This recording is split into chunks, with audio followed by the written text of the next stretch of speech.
Muito bem, senhoras e senhores, bom dia, sejam todos muito bem-vindos. Quero dizer que é uma alegria tê-los por aqui para mais um encontro, mais um programa Café com Franklin. Hoje, dia 14 de maio de 2024, 6 horas e 20 minutos. Aqueles que estiverem chegando, por gentileza, já me falem se está tudo ok com a nossa transmissão. Bom dia, Natália, bom dia, Ana Lúcia, Yara e Fá Ferreira. Ambas sempre muito presentes, sempre por aqui. Bom dia, Doris. Bom dia, William Ribeiro. Leonardo. Tudo bem, meu caro? Como está? Está para casar, né? Eu vi a sua mensagem esses dias. Puxa, que alegria. Deus os abençoe. A Ana. Bora. Tá legal aí pra vocês, né? A transmissão tá certo, tudo ok? Renato, Sebastian. Passaram bem do nosso último encontro, desde o último Café com Franklin? Sim? Escrevam aí no chat onde vocês estão agora, 6h20. Estão em casa, já saíram pro trabalho. Alguns talvez estejam no carro indo ao trabalho ou no ônibus.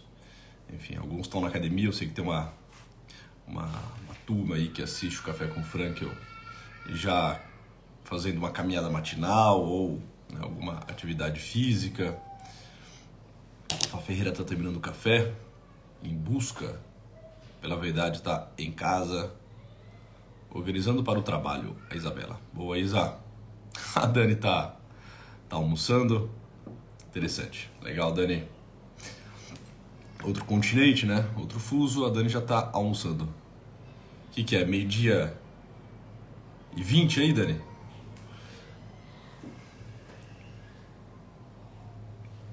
Em casa, indo levar as crianças pra escola. Eu tô nessa também. Quem escreveu isso? A Carol.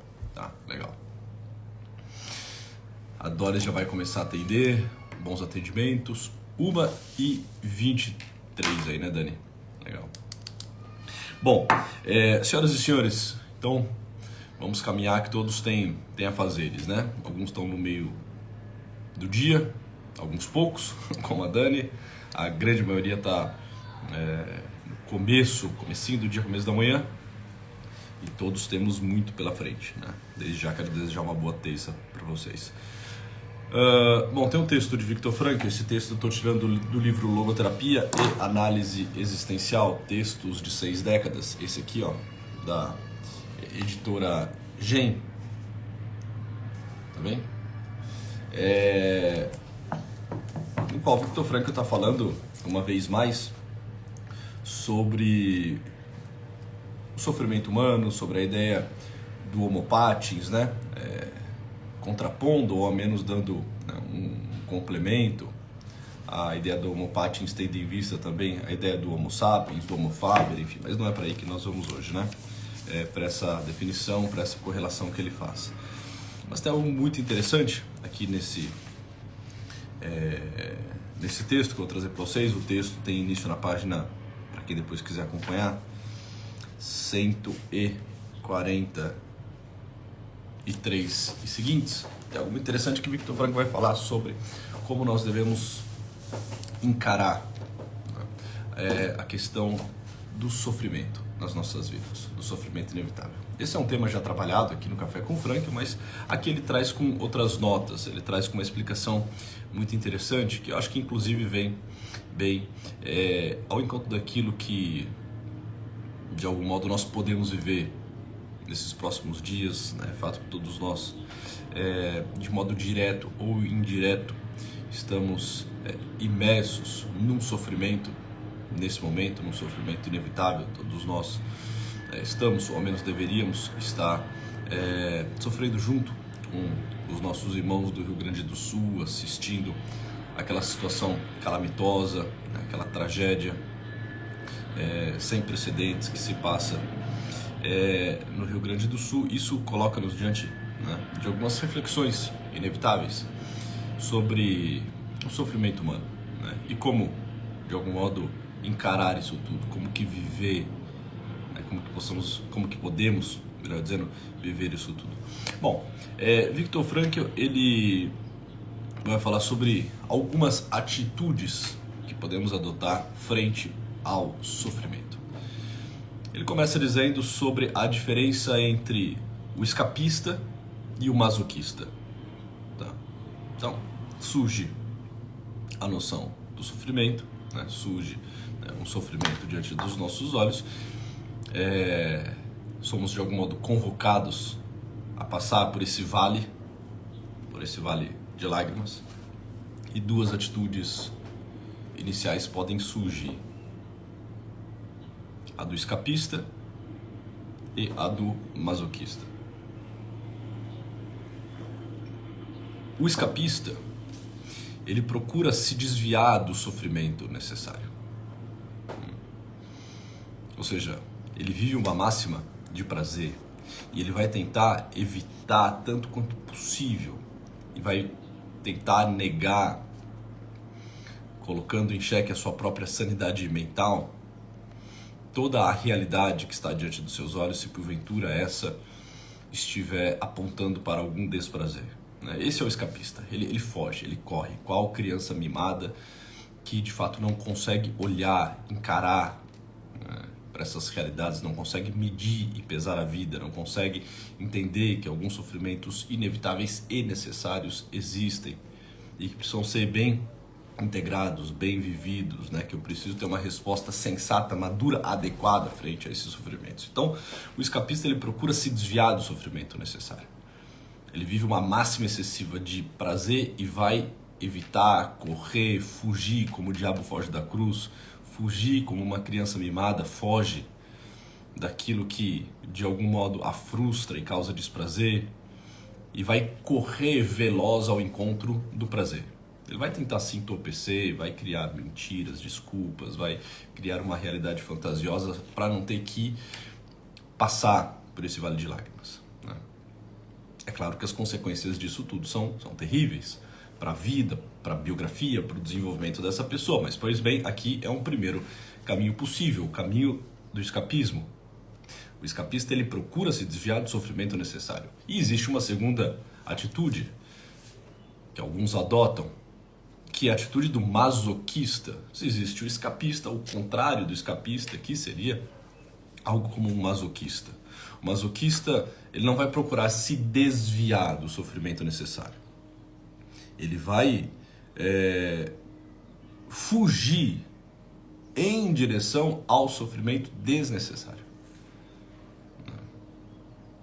Ele cria uma espécie de problema, ele cria um desconforto, ele cria um desprazer, ele cria um sofrimento desnecessário, porque loucamente, de modo inadequado, perturbado, ele vê nisso alguma espécie de bem. Isso seria o contrário do escapista. Enquanto o escapista foge do sofrimento necessário, o masoquista, ele foge em direção ao sofrimento desnecessário. Tá? O masoquista, de alguma forma, ele vai tentar buscar o sofrimento como um fim em si mesmo. Eu acho que o fato de sofrer é bom, né? O fato de passar por privações, por dificuldades, isso em si, por desconfortos, isso em si é bom. Frankl vai dizer, né, no visar do sofrimento, ele não entende que o sofrimento antes já o transcende também. Na medida em que visa, por meio do sofrimento, aquilo em virtude do que se sofre. Em uma palavra, na medida em que se sacrifica.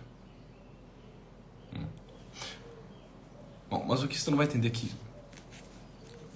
de algum modo, o sofrimento, ele é o sofrimento necessário. Ele é um meio e não uma finalidade. Ele é uma oportunidade, por assim dizer, que temos de fazer daquela experiência de sofrimento uma entrega.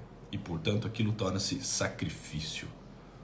Um trabalho sagrado, sacro ofício, né? Um ofício sacro. entendendo que é possível sofrer por amor a algo, por amor a alguém, fazendo daquilo uma entrega, uma oblação e assim por diante. Pois bem, bom, Viktor Frankl então fala que existe o escapista, existe o masoquista, um foge do sofrimento necessário, o outro corre ao encontro do sofrimento desnecessário. E qual deve ser a nossa atitude? É interessante que o Frankl, de forma pedagógica, sempre coloca os extremos e depois tenta trazer aquele ponto de equilíbrio, aquilo que seria, né, a virtude. Isso é bem próprio de Frankl e é bem didático, bem pedagógico, né? Como que nós deveríamos então encarar o sofrimento? Nos pergunta Frankl. Fala, olha, só existe de fato uma postura saudável, possível, àqueles que querem viver uma vida séria, que querem crescer, que querem amadurecer, que querem responder adequadamente aos chamados que a vida faz, que querem fazer uma espécie de caminho de crescimento e de purificação em meio ao sofrimento. Só existe uma resposta. Não é a resposta do escapista, nem a resposta do masoquista, mas é a atitude de Jó. É a atitude de Jó. A única postura, aqui uma citação direta de Frankl, a única postura própria ao homem em face da problemática de uma patodiceia ou mesmo de uma teodiceia é o posicionamento de Jó. E o que fez Jó? Jó se curvou diante do mistério.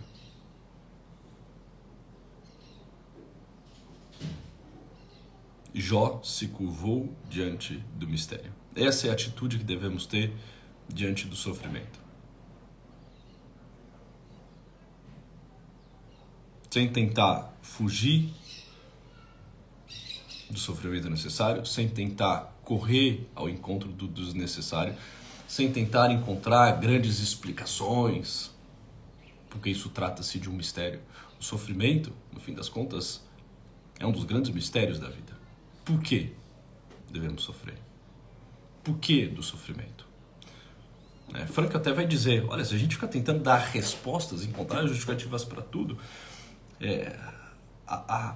as indagações, as perguntas, elas não se findam. Isso pode nos colocar num estado de perturbação, inclusive, porque a gente fica se perguntando, tá, mas, por exemplo, para o homem religioso, né, Frankl vai dizer, se esse mundo é bom e foi criado por Deus, por que então do sofrimento, né? Se Deus é todo poderoso, também não teria podido criar o homem de tal modo que ele, o homem, não carecesse de maneira alguma de uma purificação por meio do sofrimento, blá, blá, blá. Então assim, se a gente ficar levantando perguntas a todo momento acerca dos sofrimentos, das tragédias, das dificuldades às quais estamos submetidos, isso nos coloca numa atitude um tanto quanto neurótica. A gente acha que precisa ter resposta absolutamente para tudo. E que para cada indagação, cada questionamento, uma resposta pronta, encerrada, claríssima tem que surgir. Não. Olha, a nossa atitude diante daquilo que nós não compreendemos tem que ser a atitude de Jó. Ele se curva diante do mistério. Ele se dá conta que está diante de algo muito maior do que ele. Jó não fica se indagando, ele se percebe como aquele que é indagado. Não é ele a questionar, ó céus, ó terra, por que agora, por que comigo, por que bem hoje, por que isso foi acontecer com os meus, por que eu tive que chorar amargamente a morte dos meus familiares, perder a minha terra, perder os meus bens. Não, Jó não fica se indagando, Jó percebe-se como aquele que é questionado. E qual é o grande questionamento que surge para Jó? Você vai se inclinar diante desse mistério, reconhecendo a bondade e a presença de Deus, ou você vai se debater, feito uma criança, correr, chorar, buscar a quem culpar. E o que Jó faz, é claro, ele se curva diante do mistério. Ele se senta sobre cinzas. Ele fica numa atitude daquele que espera. Espera o desfecho daquela situação. Espera a presença amorosa daquele que vem para consolá-lo, que vem para visitá-lo, que vem para reerguê-lo. Como, quando ele não faz ideia. Por que, muito menos. Mas o fato é, Ele espera, ele aguarda, ele tem essa humildade. Frankl vai dizer que a atitude diante do sofrimento tem que ser a atitude de Jó, que se curva diante do mistério, e também a atitude de Sócrates. Ele cita aqui abaixo também Sócrates. Sócrates que pretendia saber, mas apenas de forma humilde chegava à constatação de que, no fim das contas, nada sabia, né? A ideia de que só sei que nada sei. Tem coisa que, de fato, eu desconheço e, pois bem, isso não me faz um miserável. Isso pode me tornar um sábio. A sabedoria consiste em saber que nem tudo está para ser explicado, nem tudo está para ser compreendido. Nem todo mistério é possível, de aqui e agora, nesse momento, ou nesse mundo, de ser desvelado. E nós precisamos ter essa docilidade e essa humildade. Humildade de Sócrates, que reconhece que não sabe. A humildade de Jó, que se curva diante do mistério e adora o mistério.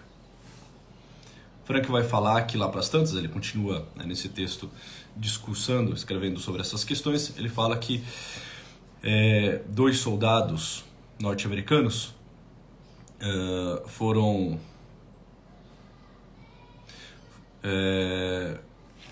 dois soldados da ONU que foram feridos na Coreia são entrevistados por um repórter, e o repórter faz algumas perguntas bem inadequadas a esses soldados que haviam passado por sofrimentos terríveis, né, como prisioneiros de guerra, e voltaram, né, cheio de sequelas. E o repórter pergunta qual que era o sentido do seu ferimento.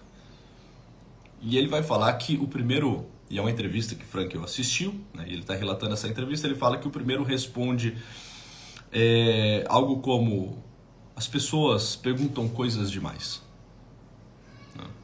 As pessoas ficam perguntando coisas demais. Eu sei lá qual que é, né, o sentido do meu ferimento e do meu sofrimento.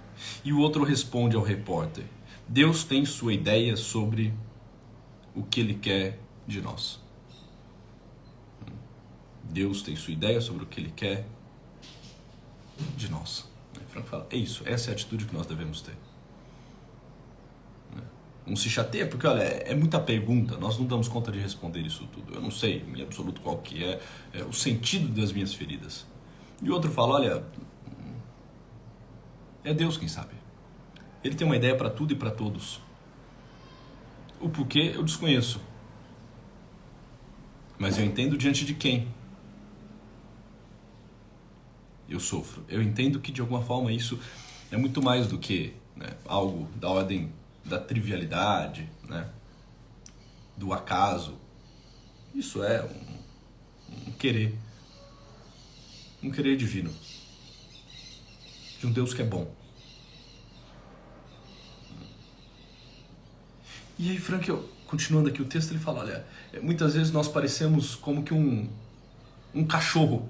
O cachorro, se você aponta um caminho para ele, se você aponta com o dedo um caminho para ele, ele não dá conta de ver no dedo uma espécie de símbolo, de sinete,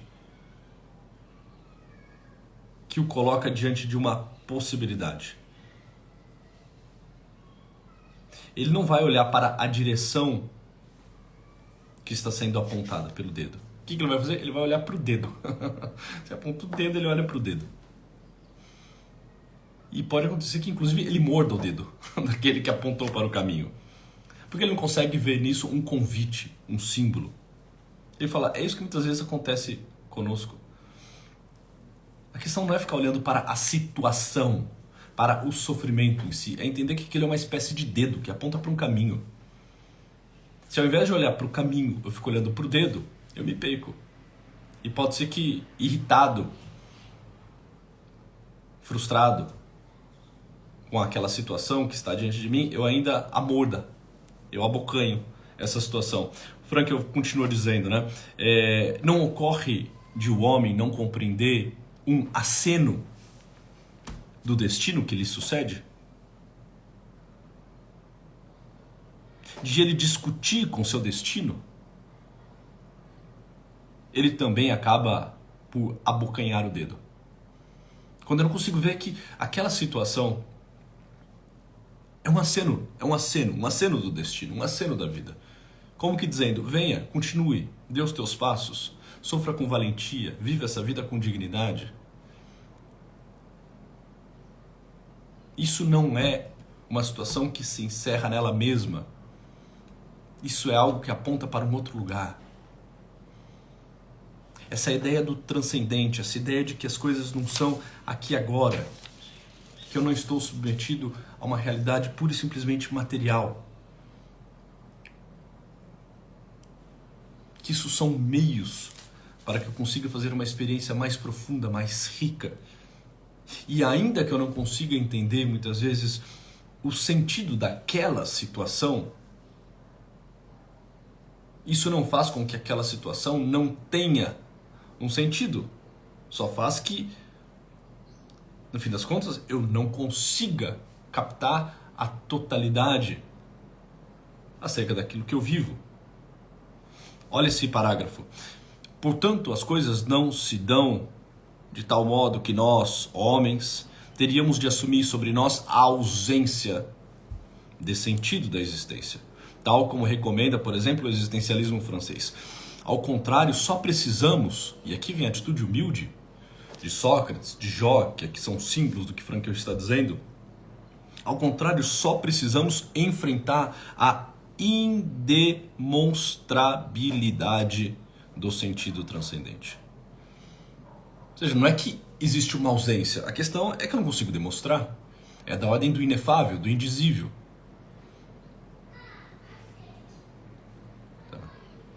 O fato de eu não conseguir demonstrar aquilo, o fato de eu não conseguir colocar palavras que sejam o suficiente para narrar aquela situação, não faz com que aquilo esteja ausente de sentido, simplesmente que aquilo é um mistério diante do qual eu me inclino, um mistério maior do que eu.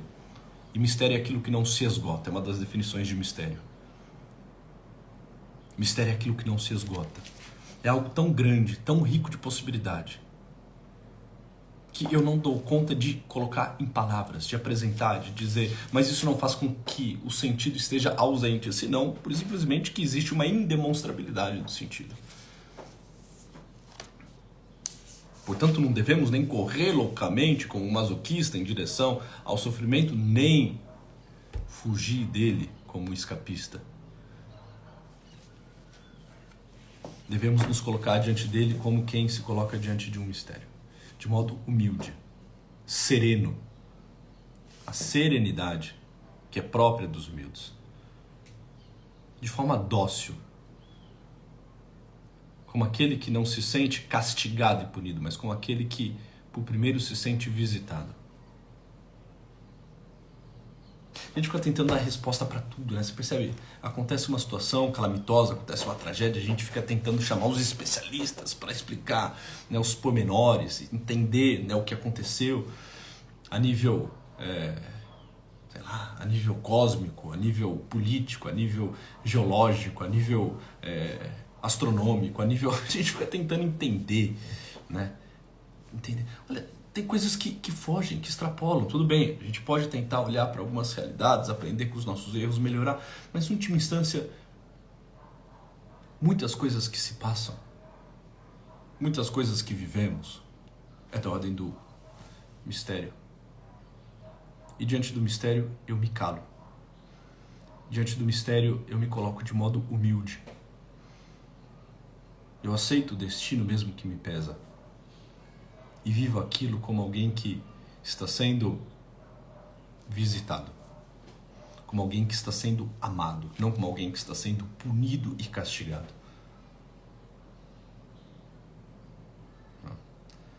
Senhoras e senhores, quero dizer que é uma alegria estar aqui com vocês. Obrigado pelo carinho, pela presença. Desejo a todos uma ótima terça-feira, um bom dia. Fiquem com Deus e até a próxima. Correr para levar a molecada na escola. Não esqueçam de comentar depois aqui na live o que vocês acharam. Eu vou colocar lá no feed, então por favor escrevam o que vocês acharam da live de hoje. Deem sugestões de próximos temas. Printem também essa tela, compartilhem, chamem outras pessoas para participar semanalmente aqui do nosso Café com Frank, a nossa dose semanal de cafeína espiritual. Tá bem? Até!